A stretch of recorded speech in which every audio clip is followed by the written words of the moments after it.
Welcome to the Sci-Fi Center, the place to be, where comic books and wrestling collide magically. Movies, TV shows, and pop culture we share.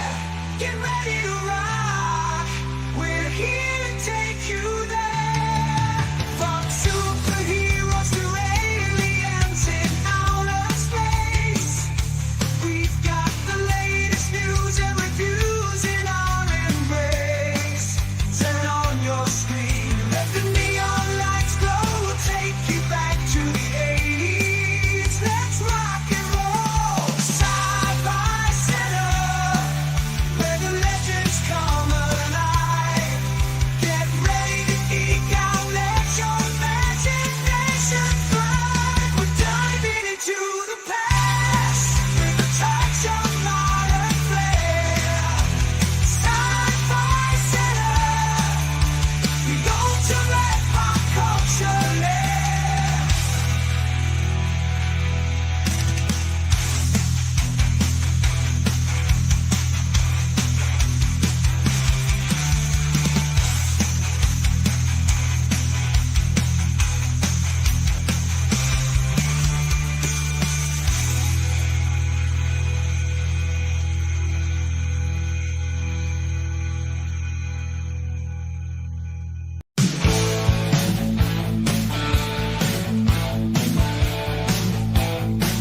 Calm down and get your teeth again at the Sci-Fi Center.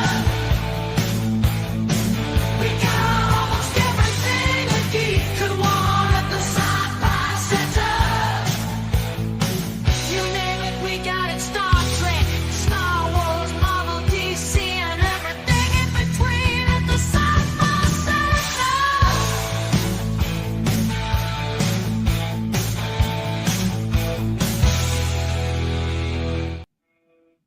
Happy Sunday. Happy we got fucked out of an hour earlier this morning. Yes, I understand. It's tough. I've been trying to make it through the day. Welcome back to the Sunday night live stream. I know our schedule has been kind of wonky the last couple of days, last couple of weeks, but here's some normalcy for you. Let me know. I made some adjustments to this mic. Last time I used this mic, we had some issues with it. Chat, let me know if I'm clear. If not, I will have to make a microphone adjustment, and as in switching out. You sound okay, but you got a little bit of that. Again, like you got the towel over the mic, kind of like sound to it right now. Wow, I wonder what the fuck. I don't feel like we're in the cat ears today. Okay. Well, yeah, because we can. You're clear on like as far as like we can understand what you're saying. It's just like that layer over it is kind of what it is. How about now? Because I had stereo audio on. Does it sound better? Let me know. It sounds about the same, and I can also hear myself echoing. Okay, so that's Echo Cat. Now, Say it again. how about now? Okay, that's better. Yeah, it's a little bit. You're booming now, and I don't hear me Okay. on the so. Perfect. So I had the echo cancellation off. All right, chat. Let me know if that's okay. I got an extra light in here, so you can see my sleeve stack visage a little bit better. We only have a couple topics today. We had some impromptu stuff. One of which is related to me. Oh my goodness. Oh, I'm not going to gloat. I'm not even going to bring it up. I'm just going to let somebody in the chat do it, or I'll let William do it. I won't be the one to like say what it was. I'll just let other people like get to it. But it made me happy. All right. So amongst that, we're going to talk AEW Revolution. I may or may not have a guest on to talk about that, depending on how he's feeling. Let me know if you want in. If you want in. Okay. Yeah. So first day of daylight savings. Like I said, I'm handling it a little bit better than I have in years, but I got a lot of stuff going on. I think a lot of other dumb shit is happening, so it's distracting me from one of the dumber things that happens to us on an annual basis. I'm ready for the heat. So it's like, it's not really as big a deal. I don't know why it aggravated me last time. It's different for me this year because again, I don't know. Maybe this is like, did we? I'm pretty sure we would have streamed like last year when we lost the hour, but I don't know. This year I kind of felt it a little bit more as far as like noticing it the next day or what have you. But it is what it is. Well, we were on the air last time. This time we were not on the air. I actually, we went off the air a little bit before, and then when we get it back, I make sure that we're on the air. So, But it doesn't mean, even when you lose an hour, it doesn't mean other cool things can't happen. I'm not gonna say what happened though. I'm just gonna let other people in the chat say it. Yeah. All right. So, I won't say. I'm not. I'm not saying it was that good. It might have been like totally. I mean, people could have totally missed it. Well, the one side is happy for you. The other side is, how I'm. It's a bad topic for a reason. And like not denying it ain't. Okay, I'll just go ahead. I'll go have a guest tonight because he is high. I'm glad somebody's admitting that they're high before they participate in our challenge. It kind of reminds me of that time you were talking to the guy. You were like dealing some like vintage books to him. Oh yeah, the dude was drunk. I told him he was drunk. I can't drive in until tomorrow. So, I'm not. Yeah, I'm not gonna. I already got people saying in the chat. I'll go ahead and I'll just kick it off with this. Just go ahead and get it out the way. Okay. It's nothing big. I mean, it's like it wasn't like anything like no. It's not like this. It's not like an A-list like filmmaker like saw something I wrote and shared on social media. It's not like that. Oh wait. Yes, everybody, as several of you have already pointed out in the chat. Yes, Zack Snyder shared one of my articles, my recent articles at comicbook.com specifically. The Man of Steel teaser trailer is one of DC's best ever. It's cool stuff. I quote tweeted him. Let me go back here. Not as cool as having a feature you wrote shared on social media by a filmmaker you have the utmost respect for. Thank you, Zach. Really means a lot to me, sir. Yes, it does. Yes, it does indeed. And it's actually not the first time this has happened. Zach, he shared one. When I was a Screen Rant, he shared one I did back in early 2020 on all the AFSP work the fandom has done.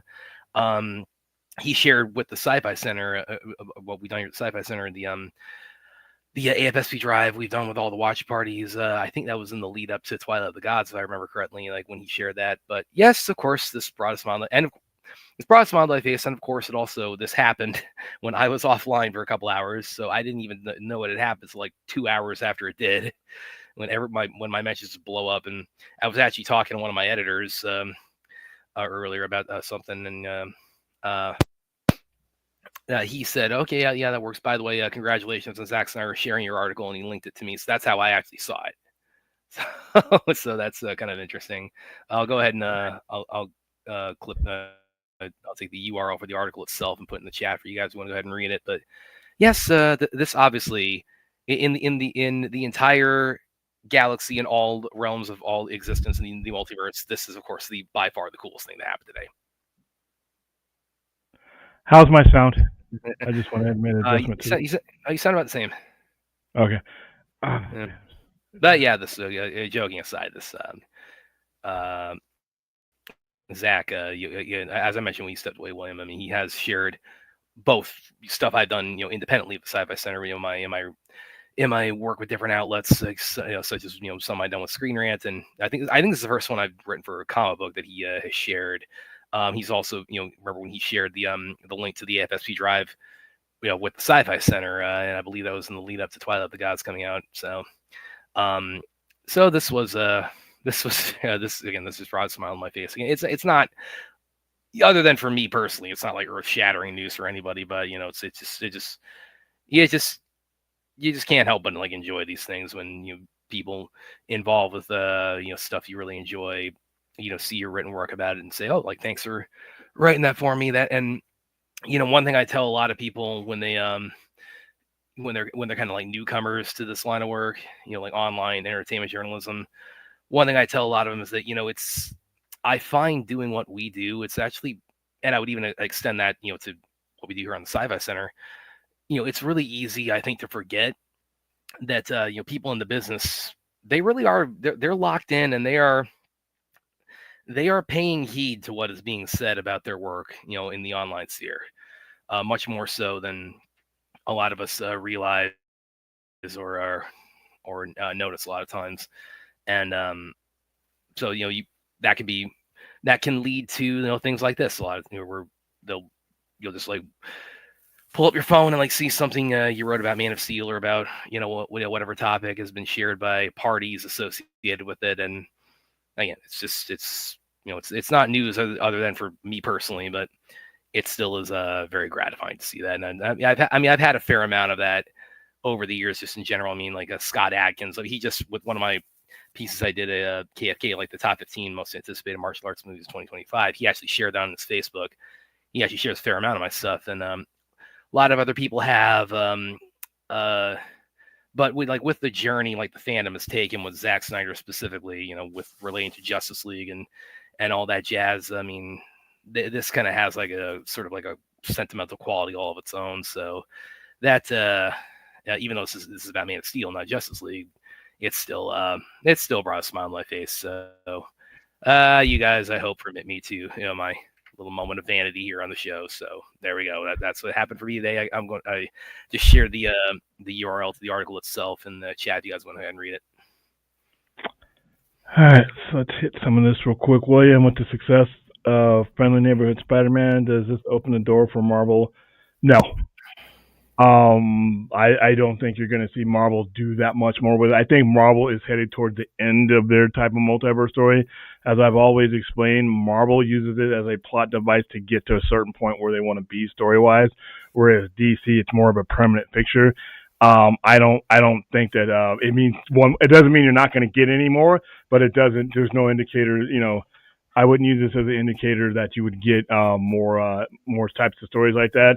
You may get more Spider-Man stories because it just further reinforces that Spider-Man is very popular, but I don't think it indicates anything else other than that, personally. Hello, Music Band. Hello, Aaron. Hello, sis. How's it going? By the way, to tack on real quick to the topic we were just talking about, let me pull this up real quick because it's sort of related. This is also from Twitter. It's not from the yeah. So as you can see, Henry Cavill Superman and Man of Steel are both trending right now. I'm not gonna go ahead and say that I had anything to do with that. Zach shared my article, but I'm totally gonna take credit for that. So you're welcome. Yes, me writing that article and Zack Snyder sharing it, that caused both Man of Steel and Henry Cavill Superman to trend. So yeah, Brad and Zach double teaming. There you go. Yeah, I don't know why Henry Cavill was trending. To be honest with you, I don't know of any forthcoming. No, I'm saying because Zach shared my article. That's why it's trending. I mean, very well. I mean, who knows? Who knows? Like that and Man of Steel are both trending. It's like, oh, that's like an offshoot of like Zach sharing my article about Man of Steel, the teaser trailer. So hold on for a second. Hold on for a second. I'm gonna be right back. Okay, you check out your mic again. Yeah, because I'm trying to. Again, we can understand everything you're saying. Hold on for a second. You got like a layer over the mic or something.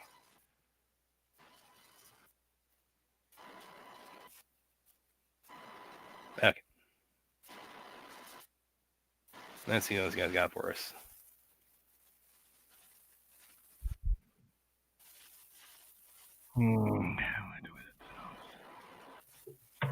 I really don't want to deal with these. I really love this mic. I don't know why the fuck.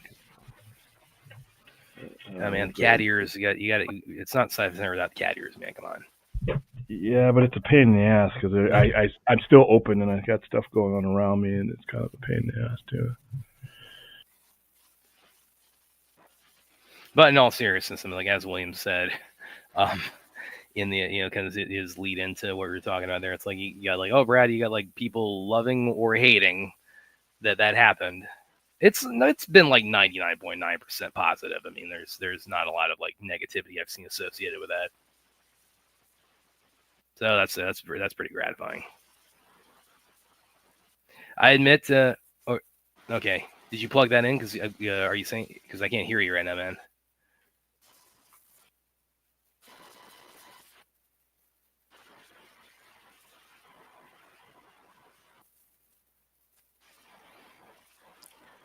It automatically mutes itself when Okay.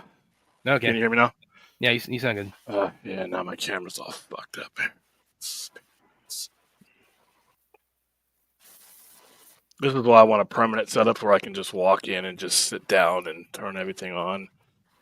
The kind of having it in the middle of all this stuff is not hard. Hold on. Okay. Just me now. I was going to this. How cool was it? Yes, it was. Yes, it was very cool indeed, Aaron. It was very awesome. And like I said, one of these days when we get Zach on the Sci-Fi Center, Aaron's getting a link because there's no way we're not having him on without Aaron here. If we call her sis again, I'm going to go ahead and just unplug this stream if he ever shows up. I'm sorry, Zach, we're going to have to leave right now. No, he's going to be he's going to be endorsing that whole thing. No, he is not. He doesn't strike me as a weirdo. He's going to see how obvious it is. Like, just be like, William, what are you talking about, man?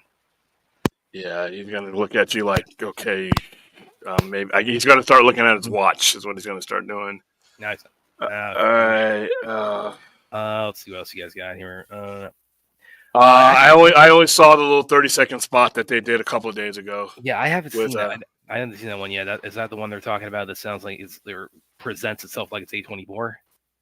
Yeah, something like that, where it just starts out with her, Yelena. Okay, yeah, because that's getting like kind of like a bit of a back and forth going on with that, or as far as like the A24 MCU sort of idea or concept. Because she said something about it. Yeah. Hold on. I mean, are you gonna pull it up?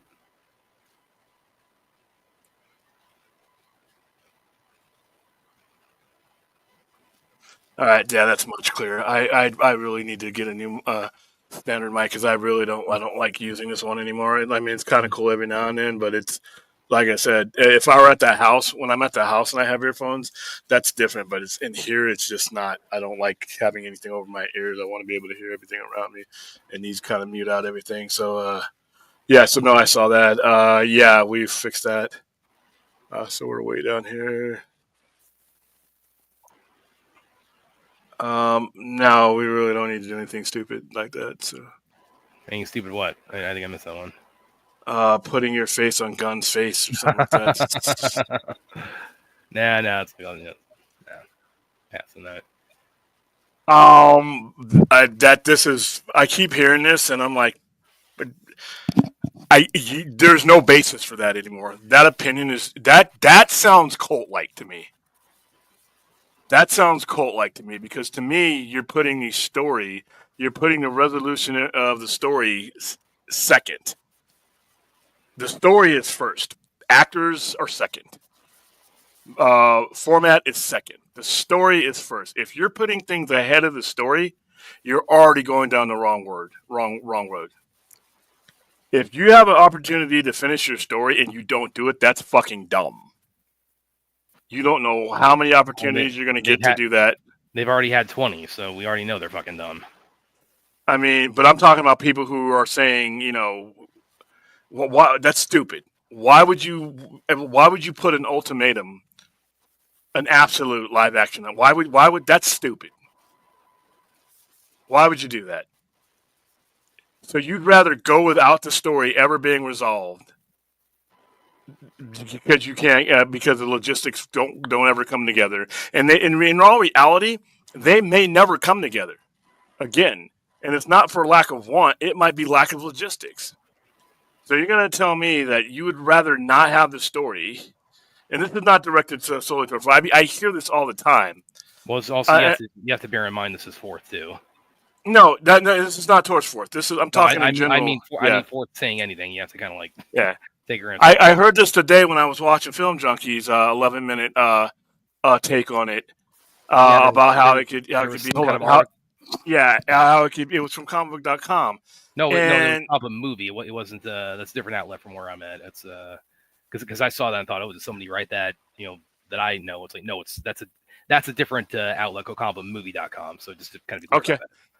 And the responses to it, I'm like, I mean, right at this point, 4 years after the release of Zack Snyder's Justice League, 7 years, 8 years after the release. I mean, you're drifting further and further away from being able to pull that off without any type of spark. Right now, you have no spark. You would turn down the ability to tell. Like I said, animation wouldn't be my first present. I already told you guys where I am with it. We need to put this on paper in a 12-issue maxi series and go from there and tell the entire story instead of just because even if you got it on even if you got it on animation or motion picture, you're not going to be able to necessarily do whatever you want. You're still going to have to jump hurdles. I think a big part of this, to kind of like give sort of my, and this isn't like with like giving like an opinion either way necessarily on the format, but I think a big part of like the kind of the mindset is also it's sort of steeped in the idea that the fandom is like basically, it's like we're constantly being told we have to meet the studio to fuck this whole thing up halfway constantly. It's like it's their screw up. It's their mess they made. Yeah, but that studio. Yeah, you have to compromise. You have nothing to offer. We don't have shit. We ain't making the movie. But we making? Do we have the millions to make this movie? We do have something to offer. It's called our money. We're 3%. We're 3% of this fandom. They haven't given a fuck about our 3%. Yeah, and look where that got them. Look where it got us. I mean, if the opportunity was there, I would say take it, but it's not. And you'd rather not have a story than deal with an absolute. First of all, absolutes are stupid to begin with. You never paint yourself into a corner that you can't get out of. So what I'm hearing from some of these people, then the story is not the priority. And if the story is not the priority, what the fuck are we even here for? You know what I mean? Everybody that exists on any platform you ever tell these stories on exists for the story. The actors, voice or live, exist for the story. The director is there to direct the story. The screenplay writer, everybody is there in service of the story. So if the story is getting presented, why would we reject that after all these years and not getting any closer to getting anything live action? That's where I go back to, like, again, people like keep having this conversation as if this is like kind of like a standard sort of sequence of events we've gotten through. And again, like, go back to like how this all started with how much they reworked the movie to begin with under what circumstances that can charitably be described as sordid. And the fact that they transparently tried to undermine the movie once it finally was coming doesn't out. matter. Where does that get you today? That is worthless. No, 100%. Okay, what is it getting you today? 100% matters. They need to show some level of. They don't need to show you shit. They need to show you shit. Absolutely, they don't need to show you shit. No, you don't have any cards in this. You don't have any cards. No bullshit. They need to show me they're different from the old regime. And it's like that's something you have to come to terms with. That's something you and any fan that thinks that way have to come. They don't have to do shit but pay taxes and die. And some of them don't even do the latter half. And guess who else doesn't have to? That's fine, but they haven't missed you to this point. You think us not going to see their movies? You know, I mean, they got other problems. They got other problems. Their IP is in the toilet, so I mean, their entire IP is in the toilet because they fuck the general audience. They don't give a fuck about us. They do not hear our voices. We are mice in an orchestra. They do not give two shits about us. So if we given that, if you had the opportunity to tell the story in some platform, why would we be against that? Again, it's like that's why I go back to the whole thing about, like, you have to look at the sequence of events in its totality to understand. I've been there. I was there, dude. I was there. And guess what? None of that gets you anything. I've been here from the beginning of all this. All right, I understand, but I understand practicality. You know, I understand that we're giving grievances to ghosts that aren't even in the company anymore. So that's one of the biggest problems. But once again, if you are going to go forward and get anything, you're going to have to tell those ghosts goodbye, because none of those guys are around to say yes or no to anything. Not one of those guys are around to say to give the thumbs up or thumb down. Yeah, so I'm talking about the current people that are here now, who have not shown they're any different from the old ghosts. Okay, that's a complex that you may have to shed in order to go forward. That's nothing I can do for you, and nothing anybody, no distributor, no studio is going to fix that for you. I admit that, but I mean, that's just my position on this. Is like, no. Yeah. But here's the thing: if you want my support to be anywhere where it was before, you will definitively show me you're different. They do not give a fuck about you and me. I repeat, I was the third time. They do not give a fuck about you and me. Two. Going forward from where we're at now, if that person, the person that's in charge, let's say James Gunn, gives you the opportunity to finish it in an animated form, what the fuck does the past have to do with that opportunity? Well, again, it's like, look at this sequence of events. It's I mean, you've said yourself, it's like there's also the problem they run into. And again, this is not me like taking a position either way, but you've said yourself before, there's also the perception of that they constantly, that DC specifically constantly has of creating a situation where people are settling. Yeah. So now we're getting something that we've been asking for. And you're not just settling with this. This logistically right now, I could see if it was 5 years ago. But logistically right now, some of those people are going to collect a lot more money than they did back in 2017 for sure. Momoa is definitely probably going to cost. Momoa alone is probably going to cost you more than anybody else of them combined. You know, especially with his status. Well, it didn't stop from hiring from Lobo. That's probably going to be more than it would pay for him to resume Aquaman. And you're talking about Fast and the Furious, but like I said, he's probably going to demand more. But once again, if the opportunity presents yourself, are you going to let people from the reject chain that's no longer even on our tracks anymore stop you from saying yes to that? Well, again, this is without me like taking a position. I'm just saying like this is why I think people stand the way they do on it, with Fort's point.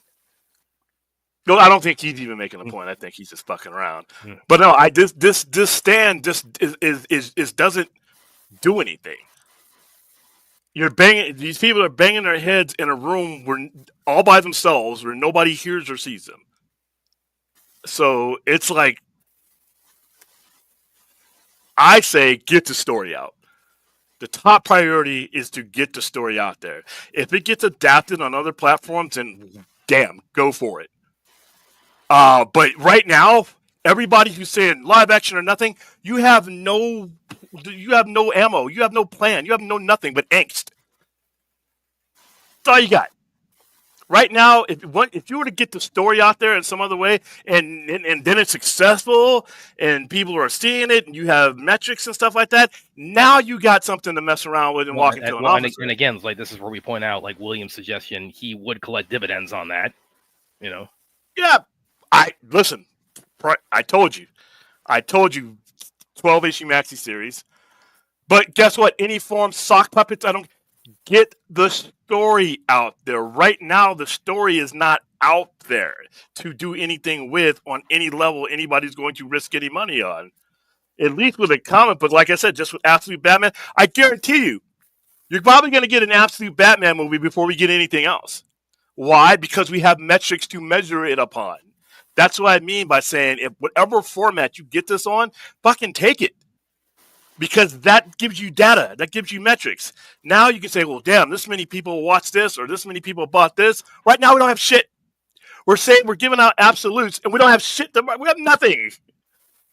We have nothing. So somebody who wants to come in and said, Brad, William, listen, you got 20 minutes. Make your case for this one. And we start providing metrics and wow, that conversation's over. They ask for modern day metrics, not metrics from March 18, 2020. Today, how would this be viable today? And we ain't got. How are those metrics not relevant? Well, how are those metrics not relevant? Because we ain't in 2021 anymore. So right now, if you were to do something, and you were to say live action, your argument would be stronger after a cartoon, which, like I said, I'm not the biggest animation guy in the world. Definitely would be after a comic because that's cost effective and less risky. You're not staples and paper,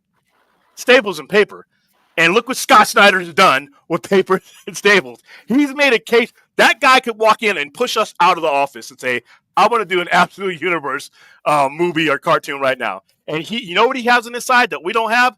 Data. Because he's got his story out there. And it's selling. It's doing something. So the animation thing gives you something to walk into the office and be like, this cartoon did really well. Amongst all these demographics. Then you got something to say. Then we start talking about, okay, well, maybe we ought to do this. Or you do it in, like I said. Here's another one. Fourth. It's all true. The Snyderverse won't be restored, but the comic book makes them feel like they did right by us. It's comic book IPs. You don't have any of this without. But again, this is where I go back to it's like They made this epic fuck up, and we have to meet them halfway. They are gone. They are gone. Okay, We're and these talking to the guys people that are here. have to prove they're not the No, only they don't have to be. If you want something from them, they don't have to prove shit. If Well, I'm if they want trying to something make from a me, play, they absolutely do have to. okay. If I'm trying to make a play, you come in like a little kid and be, hey, you pissed me off for you. Get the fuck out of my office is what I'm going to tell you. If you come into me with a plan, with metrics, now we can talk. But right now, we don't have anything. At least with paper and staples, you can say, okay, we sold 300,000 copies of that. That's going to get you in the conversation at any other platform. Like I guarantee you, I will bet everything here. Scott Snyder will have Absolute Universe on some type of screen before we get anything. Why? Because he has metrics. Doesn't give a fuck about what the people did 6-7 years ago. That's not going to matter to him, and it shouldn't matter to us. We're talking to the people here and now. Let me just be clear. Are you suggesting that everything that happened 6-7 years ago has no pertinence to DC right now? Not to these people right now. Not to these people right now. It's pertinent. 6-7 years ago is why they have the job in the first place. Yeah, but they're not looking at it that way. They're not looking at it that way. They took those jobs. They don't take those jobs. Do you tell them that? They got a lot more zeros next to their names than you and me do. You don't take jobs like that out of fear and looking over your shoulder. You come into those positions. You got confidence and cocky, like that fighter pilot. You are confident that you, from the moment you take over, and this is any position where somebody takes over, that you're better than the other guy, or you wouldn't be there. They don't see it as like you see it, like, oh, we're only here because of those guys. No, they themselves see it, where somebody looked at us, looked at our results, we're better than those guys, we can afford to buy that company, that's why we're here. They're not looking at it like you are. They're looking at it from their point of view. So they are the ones in power right now. So if you're going to have a conversation, you probably, I'm just saying, want to have the conversation with the people that are currently there, because the ghosts don't have a play at the table anymore either. But again, this is where I go back to, it's like, how have they demonstrated they're any different from the old regime? But the fact that we're even talking about this as a possibility, obviously they're probably leaning more. You now have what did they do prior to the old meeting? They put a guy in place that understands the IPs better than anybody that's probably been at the helm of DC, period, ever. That's what they've done. So there's your opening there. So right now, just understand that reality. The fact that you have a studio head, one, we didn't have that back then, so those ghosts are irrelevant. You now have a studio head. You now have a studio head that, regardless of some people might think about fart joke movies, all that, you have a studio head that hangs out at comic book stores and understands continuity. If you're ever going to have a chance to have the kind of conversation you did not have with the ghost, you have it now with this guy. And like I said, the absolute worst thing you could do is walk in there with grievances from 2021 that I feel too, but don't mean shit to that person sitting across the desk. They can't mean shit. Well, I'm sorry. That's where I say to them, well, tough. This is the environment you walk okay, into. You don't need to be in that meeting. You, for the good of getting anything more out of this, don't need to attend that meeting, because you're going to fuck it up. And not just you, anybody with grievances that can't understand that this guy that you're sitting across from, I'm thinking James Gunn, has jack shit to do with that. You're going to hurt whatever process or that you think you have going forward. The moment you start bringing up ghosts that don't have shit to do with him, the conversation needs to end, and it should end. So you go in there going from the moment you enter that office forward, or you don't go in the office, because you're not going to get anything. Nobody wants it, and I share your grievance, but the current tenants don't. That is not a conversation to have with them. You also share with me, we're not even confident we're like going to get everything that Gunn wants, with like Zaslav being so wishy-washy. Exactly. But right now, he's the studio head. Has that even make like because he's the guy that's there now? We don't even have confidence the Gunn's thing is going to like survive long term. I have more confidence in the current regime that is there than I do with the ghosts that are gone.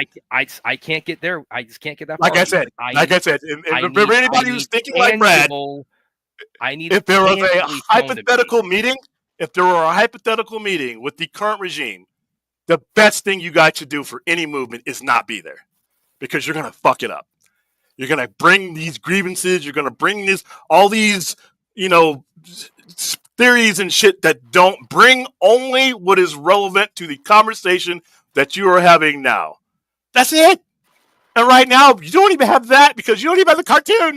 We don't have the cartoon. Live action or nothing. Okay, then we have nothing. You know it when you say live action or nothing. Guess what you're going to end up with? It's real easy. 50%.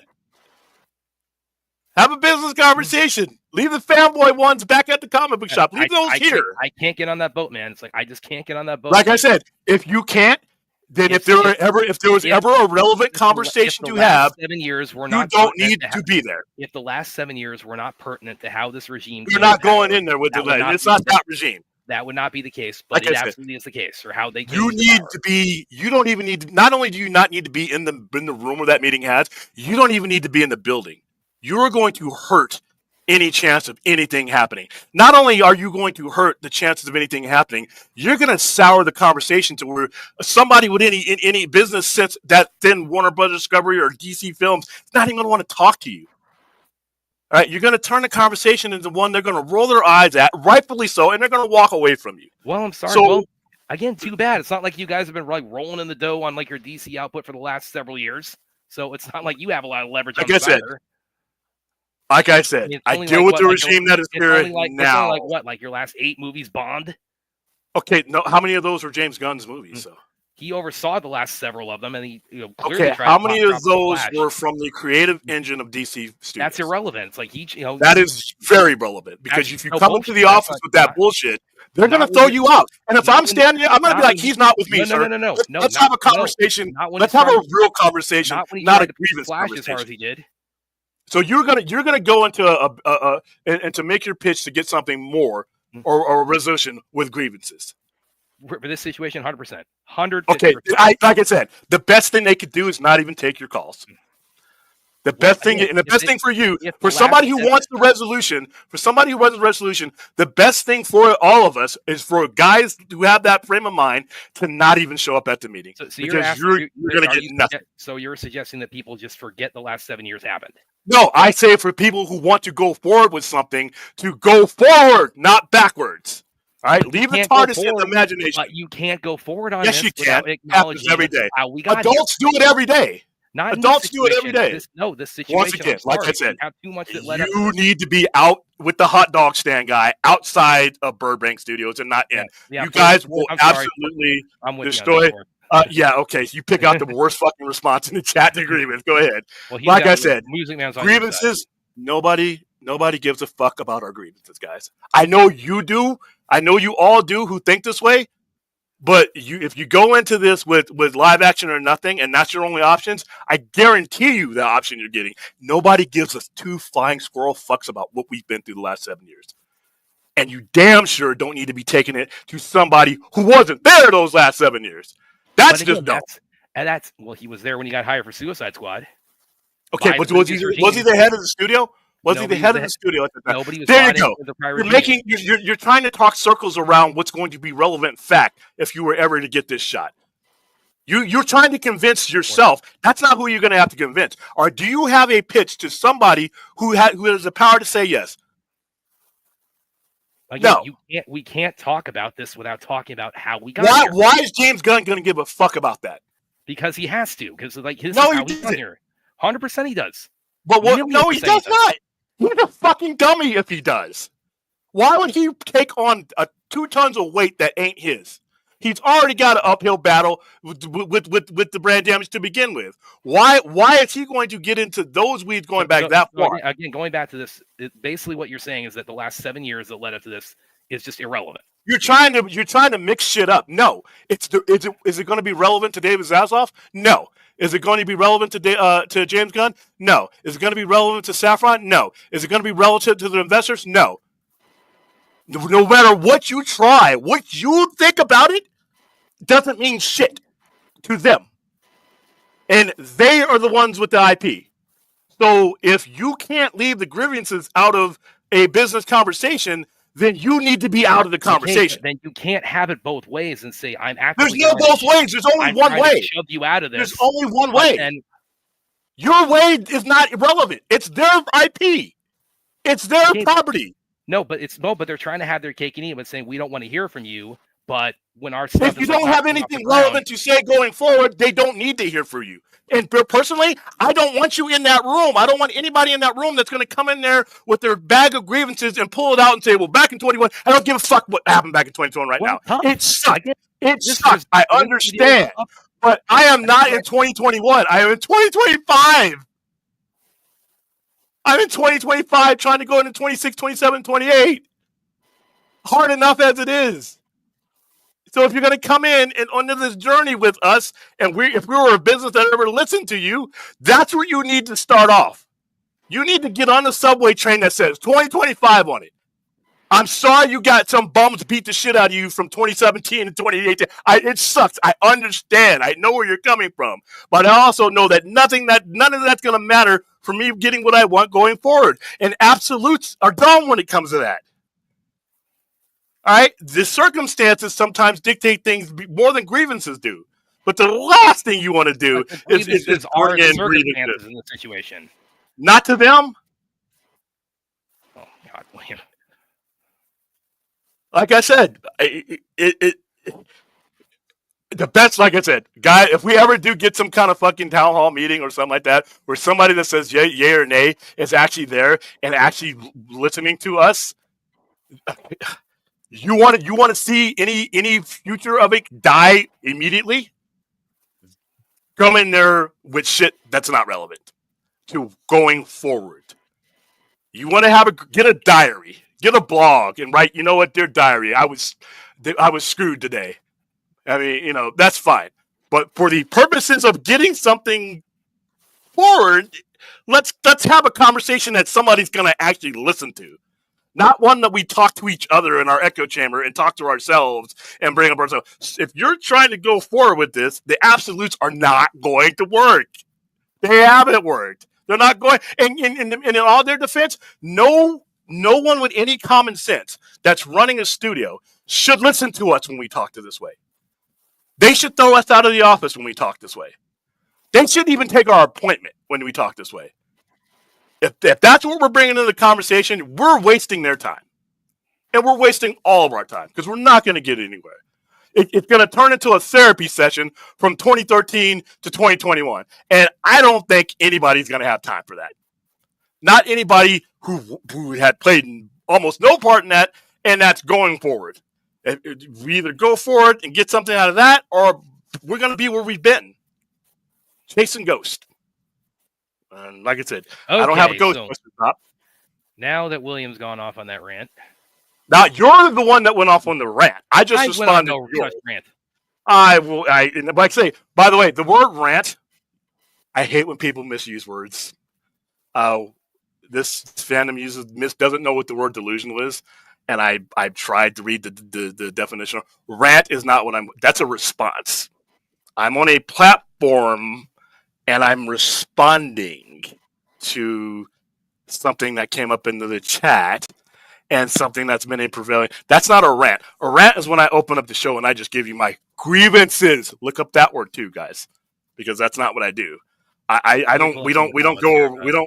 We don't go over my grievances here. Oh, Fourth's throwing. Yeah, well, this is Fourth. Well, Fourth is trolling at this point. Well, he's got a few others, but this is like relevant because you've been like throwing this at him, like the whole weed thing. I don't do weed. I don't do drugs. I'm straight edge. Let me see. I don't drink. I don't smoke. I don't do drugs.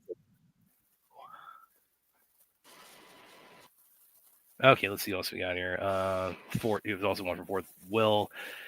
Excuse me. We'll see the gun numbers. Maybe they're higher than Zach's. Maybe not. But if not, and I'm an investor, I'd be wondering how to get things back to good old days of Zach. Well, once again, that's awesome if you have all those metrics, but you can't go in speculating. I would love to speculate and see how much some of the stuff made during the times we don't have. The bottom line is we don't have that information. So I'm not going into that meeting, that hypothetical meeting, with a guessing game. If I don't have the metrics, then I don't have shit. I'm just guessing. And I'm on the other end of the table of somebody who probably does have those metrics or has enough metrics to say no. You don't need the many metrics to say no to something. What's this upgrade? Rational had one he wanted me to pull up here.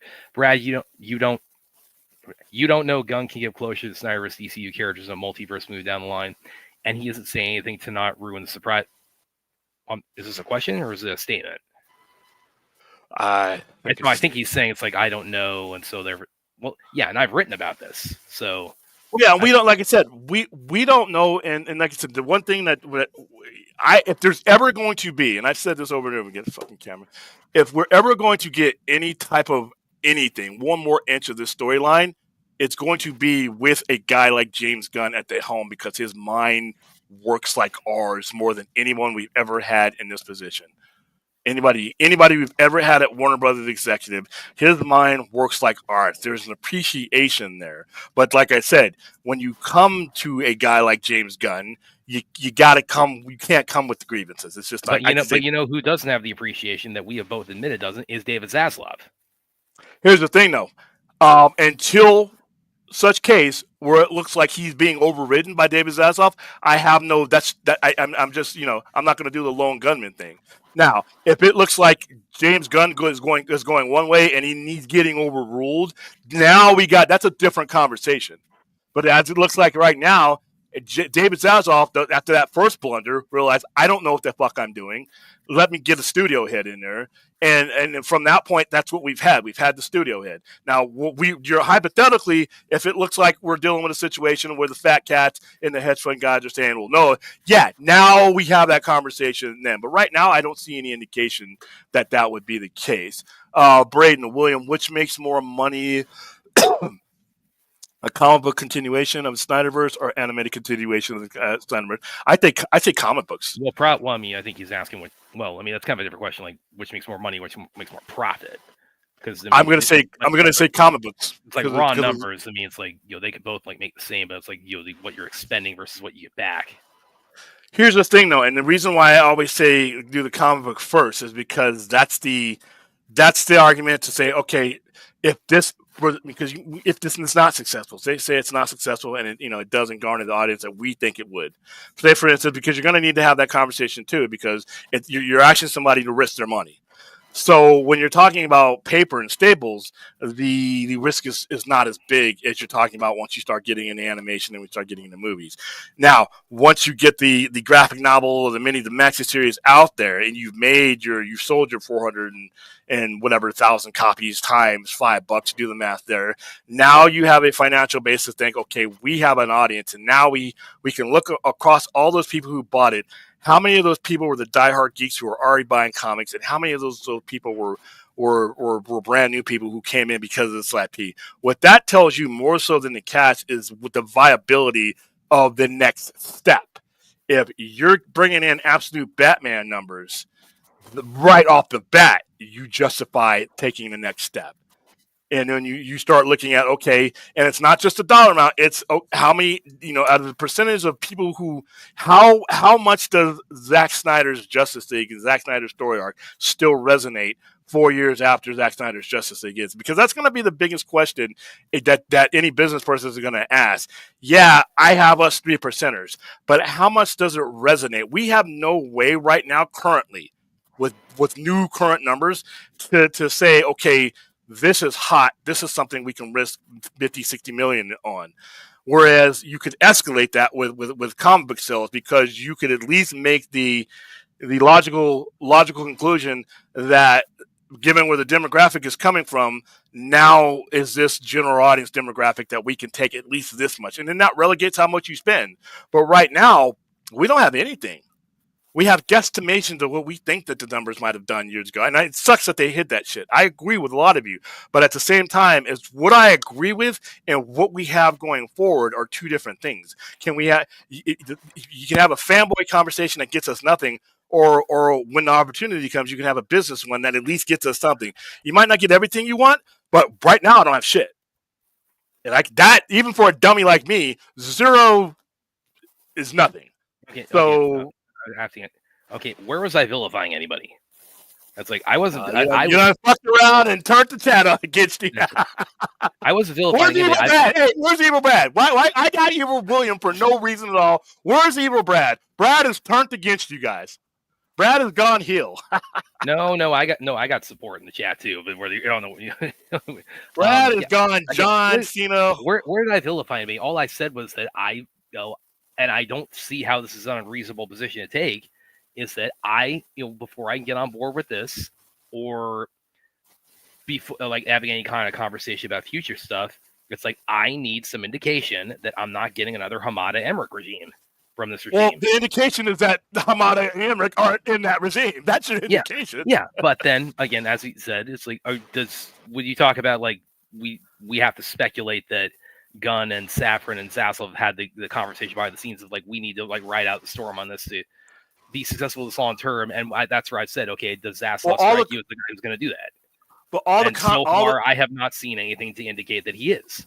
All the comparisons die at the fact that the word studio head, because you had nobody as an advocate. First of all, you had nobody who is contractually obligated to that person to say this is what I get to do, and before I sign on this dotted line, this is how much you're going to fund me. So there are certain things up till the end of his contract when he signed on to the job. His lawyer looked at that and said, "Oh no, you're gonna make sure that this stuff." And nobody would have taken that position without taking that. So just the fact that those things are there right there, it eliminates most of your comparisons. Because before you had no Warner Brothers exec that would even get you a studio head, because their egos are like, well, we don't need it. Fuck those comic book guys. We don't know what they're talking about. We know what we're doing. Zaslav, for all of his fuck ups, identified the fact that he needed a studio head, and the fact that we have to like have that qualifier ahead of it. But you can't exclude the fact that he was at least smart enough to understand that he didn't know what he was doing. The other guys just continued not knowing what they were doing. So this guy, I don't agree with everything he's got. We can go. That's those different shows. But at least he said, "I'm in over my head. I need a studio head," and he got one. If any of those nuts back from 13 to 21 or 22, whenever they took over, had been able to do just as that, we wouldn't even be on the screen together, because there would have been that damn movie would have came out the way it was supposed to, and we wouldn't have had to go chasing down Film Junkie and Chris Ron Swinton. So just the very fact that these guys are here and that move was made, those comparisons need to go away. We need to wait for new calamities. Brad, James Gunn interview acknowledged the wrongdoings that happened to Snyder and the problems of the Hamada regime, and said he won't make the same mistakes while he's in charge. But okay, and that's where I say, okay, there's show and tell. I'm getting okay, but once again, just what you're referring to a time where there was no DC Studios, was no DC studio head, to a time where there is. That's big. I don't know why you cannot minimize that. It's fucking. Well, but even you have cannot said minimize it. Even you have said though, you have said like other streams, James Gunn is an employee. He's an employee, but he's an employee with contractual obligations to him.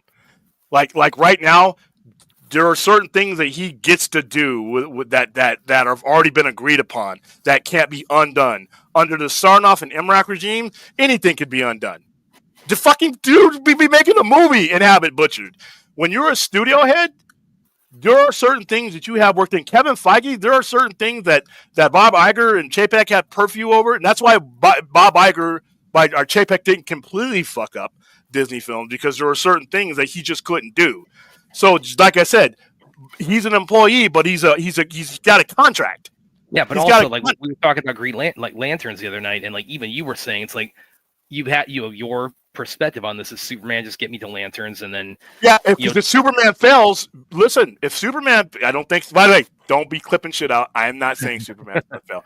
If Superman were to fail, and the people that are the hedge fund stockholders like that have not, like we've said, have not had the proper conversation, we're gonna get Lanterns, because I think it'll be done. Production will be done. It should be done by then. And Supergirl, I think we're going to get, because I think Supergirl will be so far into production that you wouldn't cut it. Everything else, those should both be done, or mostly, as far as like at least filming, they should be done or mostly done by the time Superman comes out. It should be mainly in the can. Here's the thing, though. That's the risk that they took in rebooting. You know what? But they've taken that risk, and now it's on them. But here's a caveat to that: is that. And here's where I would want a contract to be. And this is one of the things but we've never had a DC studio head before. So I can't really compare what happened in the previous regime, because it was just a bunch of execs that thought they knew better than us, that knew better than comic people. James Gunn is one of us. He's a comic book guy. So I feel a little bit better than I did. Like I said, I wish Zaslav would hurry up and sell, but that's not I don't think that's a thing that's going to affect. Look at their stock right now too. Because it's better than it was, but it's like not stellar. But also in other interviews, James Gunn has also brought up the point I brought up. You didn't have a studio head back then. That's a big deal. That's a massive difference between the clownship and the. Right now they're at 11.07, so that's it's better than they were like a year ago. But again, we weren't dealing with $7 and $8. I mean, and they are HBO Max is helping, and then you got you have shows coming up. They're it's being launched in other countries, which that's something we talked about before. It's like their stock. That shit should have been like it should have been like. I never understood that. Like, why didn't it do like a simultaneous launch? Well, because look who was running the company then. Now you also have. Now here's another thing about David Zaslav that I find encouraging. He's the one that said, "Well, we need to go to Max because HBO Max has too much this and all that." And I'm like, okay, now he's realized that we need to go back to HBO Max. There's a lot of people who would just die on that hill that they were on. So I'm keeping an eye on him. But like I said, guys, like back when it was launching, it was it was pretty clear. Well, you had HBO Go, you had HBO Max, you had like this internal war between like Jason Kylar was very much the HBO Max proponent, and then you had the kind of the regime, the AT&T had taken over, and they were pushing back on that. I mean, you saw that play out in the trades a lot. We're like, hey, it's like Kylar's saying this, Hamada's saying this, and that was like a whole big back and forth. And that's probably contributed to why it didn't launch as extensively as it should have. Yeah, but now they're going back to HBO Max. Like I said, I think they have an opportunity here, but they're also doing things differently than they were prior when it comes to DC in general. And you have a guy in James Gunn that is seeing that. He's seeing what Scott Snyder is doing, and that is ammo for him.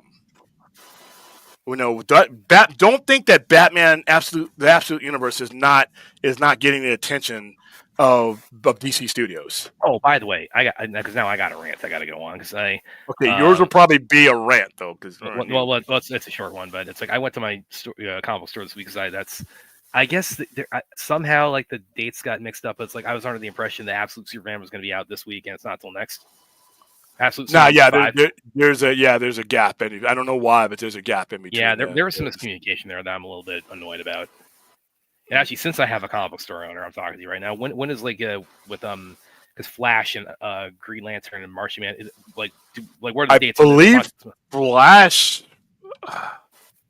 believe Flash isn't Flash this week. Yeah, that's why I was thinking because they're all in March. I think Flash is this. I think Flash is this week. I don't have my because I have so many screens on. I don't have my screens on, but we're going to do next Saturday. We're going to do a review because I missed out. Yeah, because I missed on the 5th issue of Wonder Woman's story arc, and I want to go over. God damn it! Okay. I want to go. I want to go with the. I want to go and do all 5 after. But it wasn't first to do. Yeah. By the way, guys, we're not. None of us are referring. I'm not referring to Brad, and I'm not referring to Fourth in general. I'm referring to the sentiment in general. I hear this a lot, which is not the only time I hear opinions. I when I'm on Twitter or whatever, or by the way, William and I are still friends. By the way, It's not. We're not screaming at each other, but we're. This show is representative of mindsets that are out there.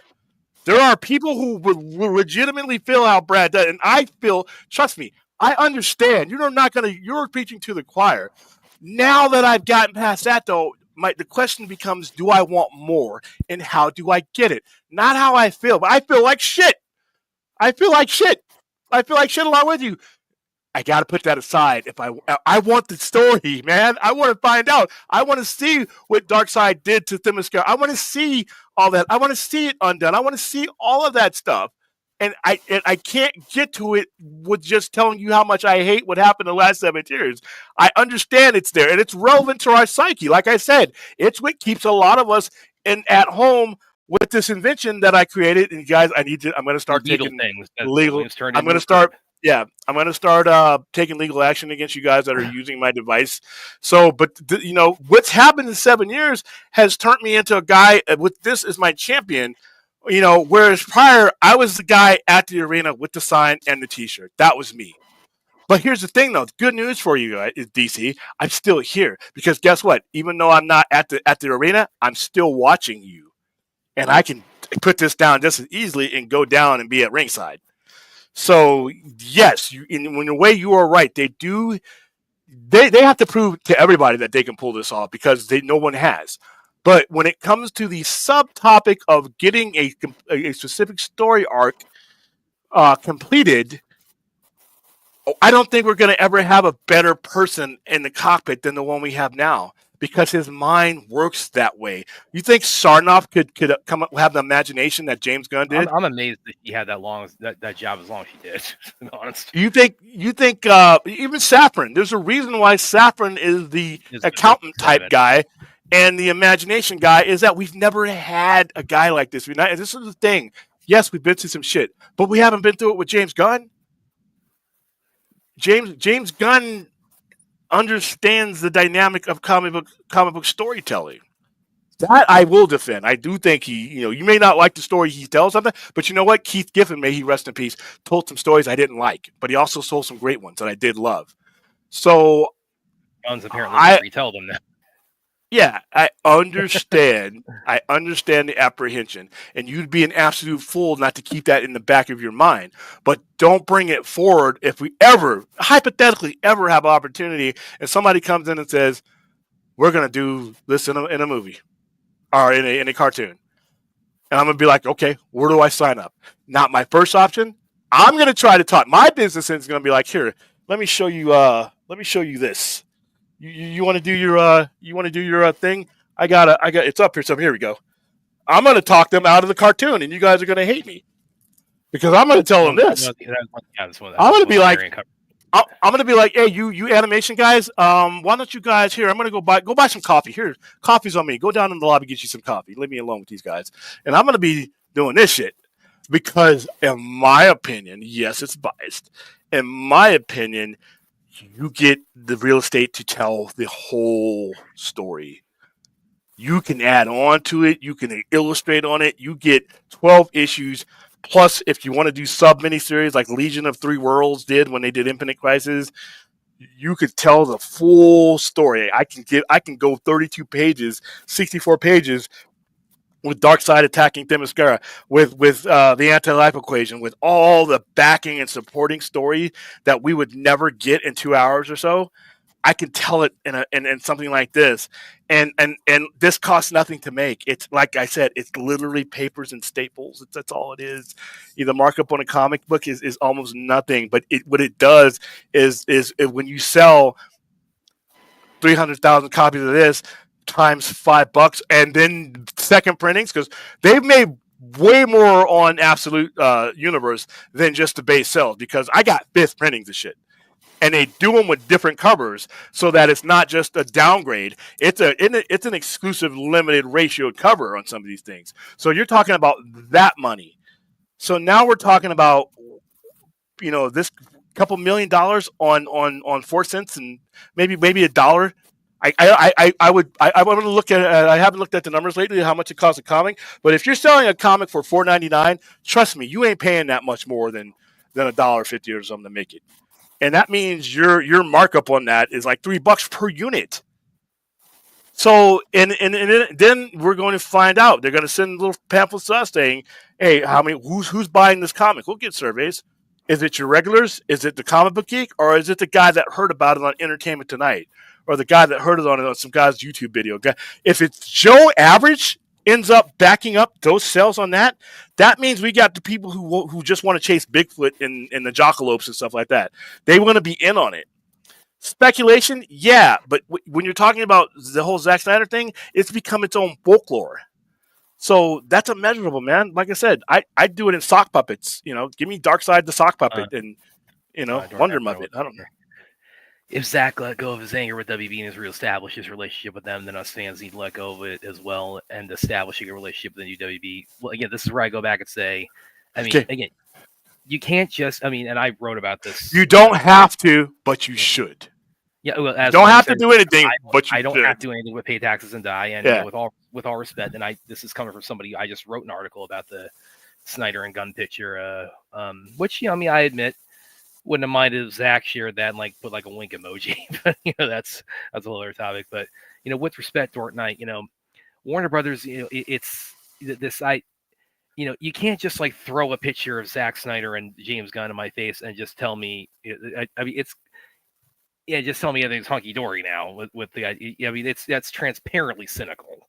This idea that this idea that they get along or that he visited the studio and they're on good terms. Which I mean, that's not. Don't get me wrong. That's not immaterial. That's not irrelevant. That's not. It's definitely a good thing. But if it's too often I see this like used as like a way to just get people to shut up. And it's like, that's not too far on the opposite end of the spectrum for me. It's like where you see this used as this cudgel. It's like, oh, they're cool, so you have to be cool with it now too. And no, not shut up. Not shut up. Let's have a conversation. Still speak, but not in terms of grievances. Let's speak. Let's get to what we want. Let's get to where we want. I want to see what happens at the end of the story. I want to see that fleshed out. I want to see that out there. Once it's out there, weird things happen once something's out there. They're always farming. If you had people, not this regime, if you had people that were about to give you Wonder Twin powers activated because they were so starved and desperate for comic book IP, do you think something that sold 300 copies and made them that kind of money is going to go beyond their, smarter people like James Gunn? And that just goes to like how petty that regime was, and where it's like they not only did they not like they had like Cavill as a popular, super well-liked Superman, and they're just so catty about the whole thing. It's like we're not even going to have a Superman in our universe at all as we're managing it. We're just going to like rely on ancillary characters, and I mean, which that really tells you like I look back on like the Hamada era and like think like so often I look at his tenure and think like, why did he even want that job? Because he's never struck me as like any kind of like comic book aficionado. No, and like I said, that's what brings me back to now, and I'm like, I will give James Gunn a little bit more deference because I at least understand that he knows. I understand where he's coming from, even if I don't agree. I don't want to see Metamorpho ever, but you can only get to Metamorpho if you understand the IP. So now I have probably one of the handful of movie makers that truly understands the IP. Now, is he going to give me everything I want? And some of the stuff he gives me is going to be silly? That's fine. You're going to deal that with anything. But if we'd have had wherever you put James or Walter Hamada, just do this mythical. Oh, God damn it! Just do this mythical exercise that if you could put James Gunn's name wherever you bring up Hamada, and just realize how different that would have been. That's the problem. That problem is done. That problem is gone because we have a guy that if we had in there, we wouldn't be having these issues. So I at least want to give that guy a chance and to give this current setup a chance, since if he had been there in 2021, 2018, 2017, we may be having a conversation that's not even remotely close to the one we have to deal with. I don't think we would have had to settle for things because I don't think he would settle for things. That's a vision. You have a studio head now that's a visionary. Those other guys were just people that said, "This is where you work now," and they said, "Okay." That's what those guys were now. Yeah. Now we got other topics we want to talk about. There are Brad fucked that up though. I knew when we were bringing up his article that got retweeted. I knew where it was going. I saw the rabbit with the shovel saying, "I'm going head first into this hole." Which, by the way, isn't even like Snyder. It was about the Man of Steel teaser trailer, to be clear. Yeah, but it was. Yeah. Okay, but there's a couple more I did want to highlight on this topic before we moved into the other topics. Anthony William House is the fault of Gunn that the previous movies before his DC universe got announced bombed when those productions were already done when he took power of DC. For the most part, they're not. I think that Zaslav and the people higher than him made a bad decision. They set those movies up to fail.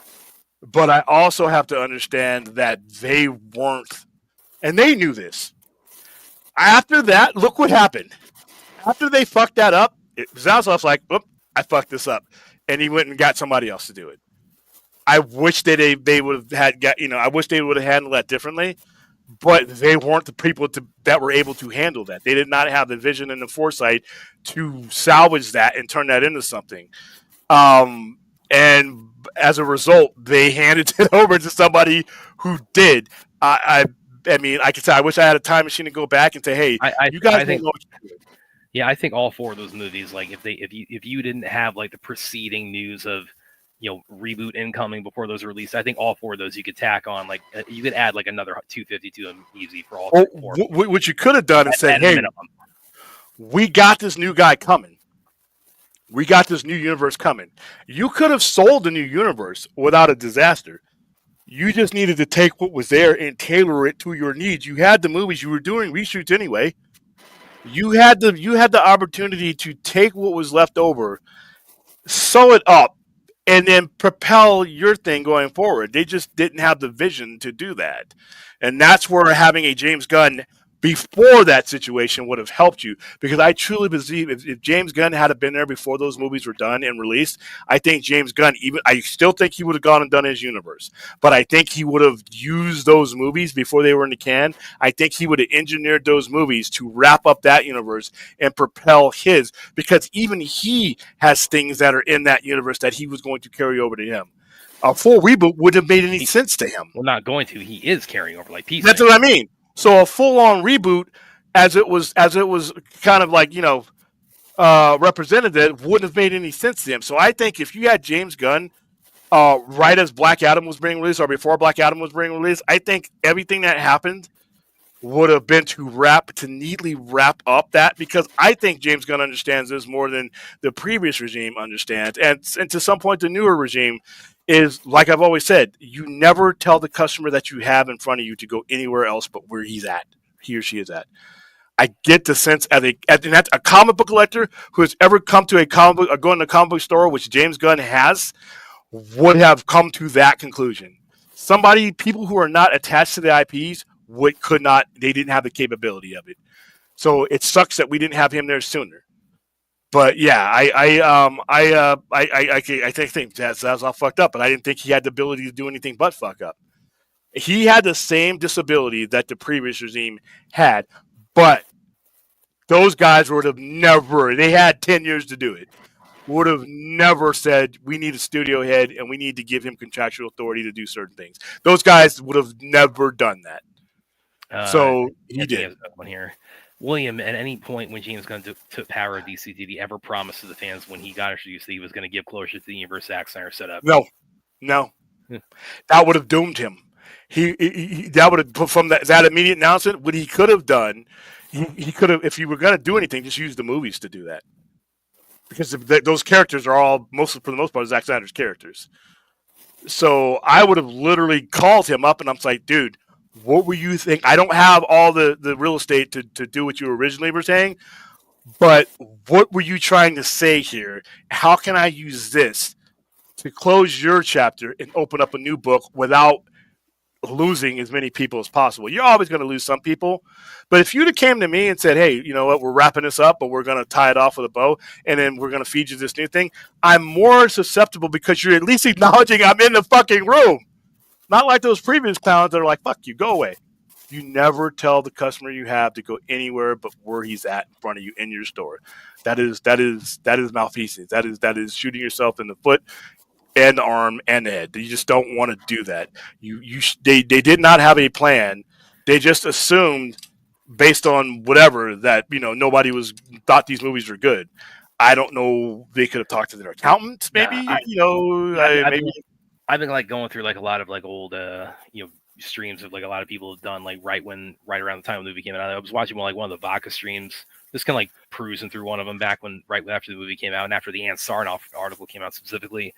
And my old colleague at Screenrant, Stephen Colbert, he made this one comment. I don't have it verbatim, but it was something to the effect of, Ann's like when she gave that interview. It was something that like there's a dollar amount attached to that in terms of like churn that she has inflicted on HBO Max, and that was the dumbest. Yeah, she should have been relieved of her duties that day. Yeah, exactly. I mean, she wasn't. She didn't last too much longer anyway. But that I can't believe. That was the most shocking thing. People's opinion about the movies and all that never shocks me because all film is subjective. But as somebody who buys and sells stuff and relies on a perception of what's being of your product. That's like me saying, Absolute so and so came out. You know what? It sucked. We're not going to carry it anymore. You like the first 5 issues. Somebody out there liked it. But you know what? We're not going to. Even if that was my plan, I'm not telling you like that when I got issue 7, 8, and 9 out there. I'm not going to doom myself. And, You and literally, I'm sure you've had to sell things that you don't like on a personal level. yeah, all the time. It's like, wait a minute. It's still. Why don't you just take the win? Why don't you claim it as your win? You know what I mean? Take the win. Don't go out and badmouth your product, whether you like it or not. It's your product. Take the win. Lie and say, you know what, we were behind it all along. You know what? Fine. I know you're lying, but do anything but what she did. I'll take that lie over what the bullshit she gave us. Yeah. He did that the Monday after the Thursday it was released. I don't care what you're selling. And it's pretty clear too. Also, from like go back, I'd encourage everybody to go back and read that interview. It's pretty clear too. That was I've heard I would be willing to bet on this. It's like I've heard other people say that too. It's like that interview was like done like that, like it was done like a week before the movie came out. This was like something they had in the can beforehand before they saw any reaction to it. So they had already. That's why I can't believe their numbers when they come out. This is they were planning to say that regardless of what the response or what the stream performance of that was going to be. All right, James Gunn would have said no to the Cowboy. Yes, I 100% agree. But I don't. If James Gunn had been around, you wouldn't have needed a Cavill cameo. You would have had Superman throughout. You wouldn't have needed to bring Superman out of witness protection program because James Gunn would have been using him, throughout, and you would have probably had a higher build with some of your characters. If you would have had James Gunn as a studio head and Zack Snyder as a director there, I think those two would have just worked just fine together. Yeah. Zack would have made his movies and he would have moved on, and we wouldn't be doing this thing that we're doing. Again, like all those last four, really like probably like the last, probably most of them, and in the post Aquaman. I think, COVID notwithstanding, I think had you had more competent people, or like we're not undermining their own product. And by the way, you're tilting again. I'm about to go use the restroom. I'll be right back. I think you could tack on, you could add another 250 easy to all those movies. Okay, so you guys just got me now. All right, let me go ahead and read some more of the comments before. And by the way, I am. This will probably be the formal conclusion of that topic because we went way longer than that we planned on. Okay. Let's see what else you guys got. What I'll never understand is why they allowed Zack to film new scenes, particularly the night we're seeing that lead nowhere. Well, they didn't really allow. They just he was crafty enough to know how to get them done without them stopping him. Basically, that's predetermined. The universe is over. Yeah, he filmed the Green Lantern scene, which ended up being the Martian Manhunter scene. He filmed that in his driveway, and he did the whole thing with the clapperboard, where it's the winner. It was going to be on the set using that. So he had his ducks in a row for he was very clever where he created a situation where it's okay, I guess we can't say no to this.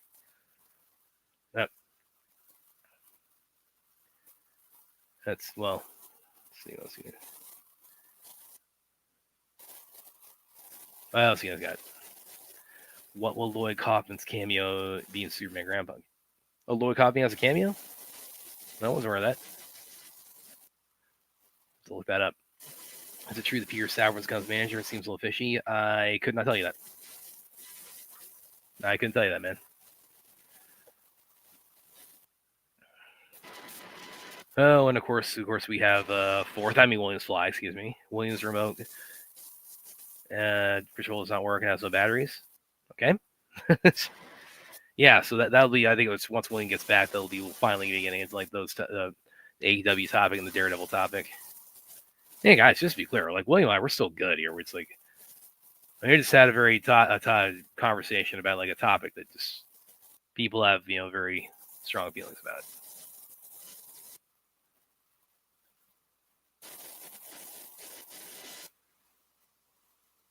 William, what studio should they sell to? Well, you have to ask him that when he gets back. I think because we've suggested on here before, Amazon or Apple are kind of the best ones to take that on. So, I think he and I are kind of in agreement. Amazon or Apple, those are ideally those would be the ones to that Warner Bros. Would get sold to.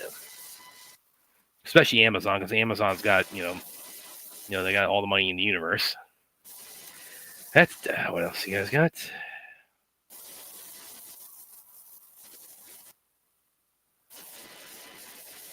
Oh yeah, here this is one from Aaron. I've wanted to pull up for like 10 minutes. Did you see the rumors of Tom Holland being the final episodes? I did see some of that floating around. And actually probably a good segue now that William's stepping back here. See you backstage. Okay. Let's do AEW real quick because that was supposed to be what I opened up with. Okay. Real quick. All right. AEW Revolution, a really, really good pay-per-view Yeah, with that. But I ending. saw you weren't entirely happy with it though.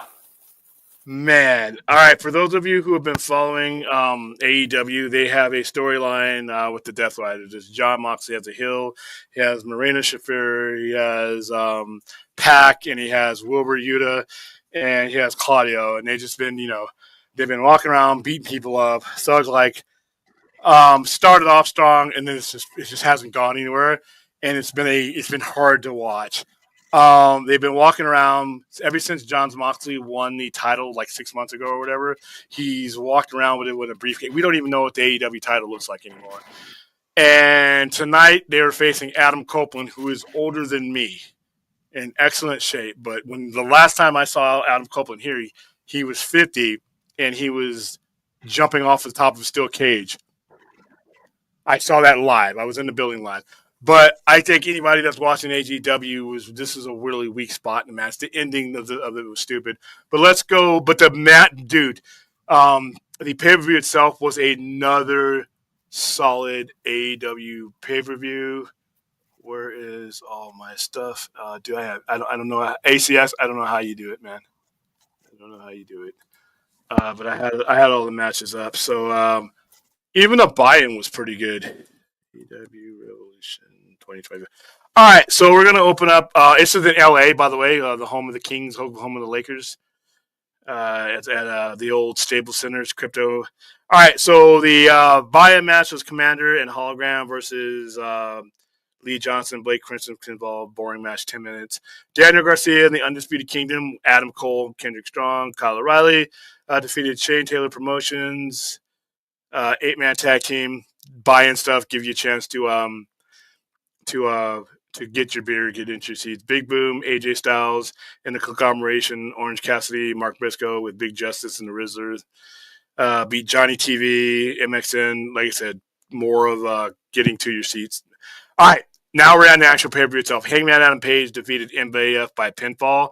Really strong match. I didn't think they were going to have Adam Page lose. I think they're shooting him straight up to the championship scene, and you'll see why, because you'll see who's going to be contending for that title. Mercedes Moné in a really good match beat Momo Watanabe. The problem is the match was good, but I don't. That's just not the type of wrestler that they're going to drop the title to. So I knew she wasn't going to win. That kind of took it off of me. Swerve Strickland with Prince Nala defeated Ricochet in arguably one of the best matches of the night.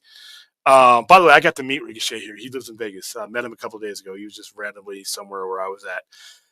Really good match. Really good match. Swerve Strickland has proven that he can take his style and he can make it work with a high flyer or a heavy hitter. I really love this match. Swerve Strickland beat him.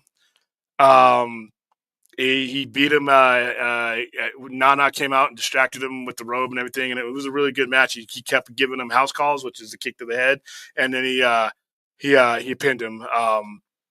I love the match. I love what they're doing with Ricochet.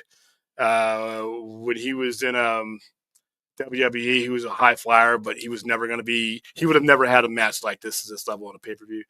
Okada defeated Brody King by pinfall. Once again, this match was as good as it could be given the two drastic styles of the two individuals. Brody King is like 6'6", a legit 6'6", a big bruiser. He has speed to him, but Okada 6'4", different type of speed. The styles kind of clash together, but it was a good match. I did not think Okada was going to lose this match because I think they were setting up a title match with something else that's going to go down the line, and I'll mention that when I get to it. The Hurt Syndicate beat Bobby Lashley and Shelton Benjamin beat the Outrunners, Turbo Floyd and Truth Magnum, which were basically an 80s throwback. It's hilarious. The crowd loves the gimmick. I thought they may put the belt on them, but the Hurt Syndicate probably gets the biggest pop I've heard out of any tag team in wrestling right now. So I don't see them taking the belts off of them anytime soon. Tony Storm defeated Mariah May in a match that didn't even make it into the ring. They beat the shit out of each other. they were slamming each other up against everything known to man. And I know wrestling is choreographed, obviously, but you know when flesh and bone hits something that is not as hard or not is softer than a flesh and bone, like the stage, the ramp, tables, things like that. They were bloodied up. They were hitting each other with shoes and connecting. This match was a bloody match that literally never made it into the ring. And they were covered in blood afterwards. Toni Storm retains, and that's her third match with Mariah May. That needs to be the end of that feud.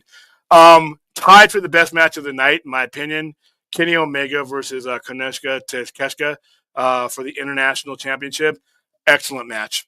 Kenny Omega is probably one of the greatest wrestlers to ever live, and Takeshita is becoming somebody who's headed to that level. He wrestles a different style of Japanese wrestling that's more suited for American pro wrestling than anything, and this match was great.